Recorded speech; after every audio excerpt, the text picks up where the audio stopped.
A majority of Democrats, they don't want Joe. They want another option. Kamala Harris, go right ahead. Joining us now with reaction, let's give a warm welcome to Louisiana Senator John Kennedy.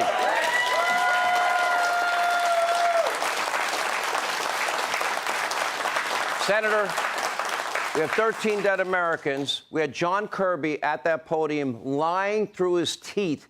You know, I didn't really care when my kids, they got involved in a little bit of mischief, nothing like I did. That didn't bother me. But if they said I didn't do it when I knew they did, I got really angry about that part of it. In this case, you have a president lying over and over again, like he never once talked to Hunter about his foreign business dealings. That was a lie, too. But this is a lie that cost American lives, and we now have hostages being held in Afghanistan. President Biden's report on Afghanistan, Sean, is a fable. The American people may be poorer under President Biden, but they're not stupid. President Biden's approval rating ranks right up there with jock itch among American voters. And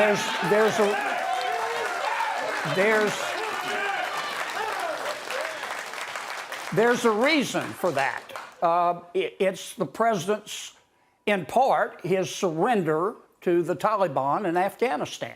Now, that's not the only thing that the Biden administration has screwed up. They're never just one or two cockroaches. President Biden has mismanaged Congress. He's mismanaged COVID. He's mismanaged the border. He's mismanaged crime. He's mismanaged the spy balloon. He's mismanaged the economy. He's mismanaged fentanyl, and he's forfeited our energy independence. But his surrender to the Taliban in Afghanistan was especially egregious because it telegraphed, as you pointed out, to China and Russia and North Korea and Iran that he, President Biden, intended to pursue peace through weakness. And peace through weakness never works. Now, those are the facts.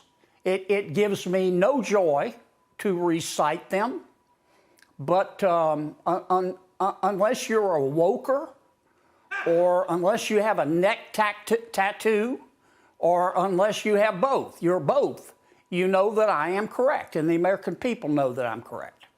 Senator, we know about the economy, we know about borders, we know about energy independence all lost, we know about Afghanistan, but here's what scares me. Our number one geopolitical foe is China. Number two is Russia. They have aligned together. They have aligned also with Iran. They have now aligned also with Saudi Arabia. China brokering a deal between Iran and Saudi Arabia, and now Saudi Arabia and the Syrians. You see their presence in Africa and Latin America. And what I see happening is because Joe Biden abdicated his role as the leader of the free world, our enemies that don't have great intentions for the world are now taking full advantage. And I think this is now developing a new axis of evil. Am I overstating the fact? No. Think back. Why did Putin invade Ukraine? Why has China been so aggressive? During the first year or so of President Biden's term, he not only surrendered to the Taliban, he removed sanctions on the Nord Stream 2 pipeline. He got rid of the China initiative. I mean, he showed every intention of trying to appease both China and Russia. And you mentioned what scares you. I'll tell you what also scares me. President Biden has another year and a half to discover new and innovative ways to suck.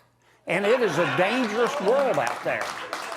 Senator Kennedy, I don't have a senator because I'm stuck in the city, in New York State. I think I'm going to adopt you as my senator, if you don't mind. I'd be honored.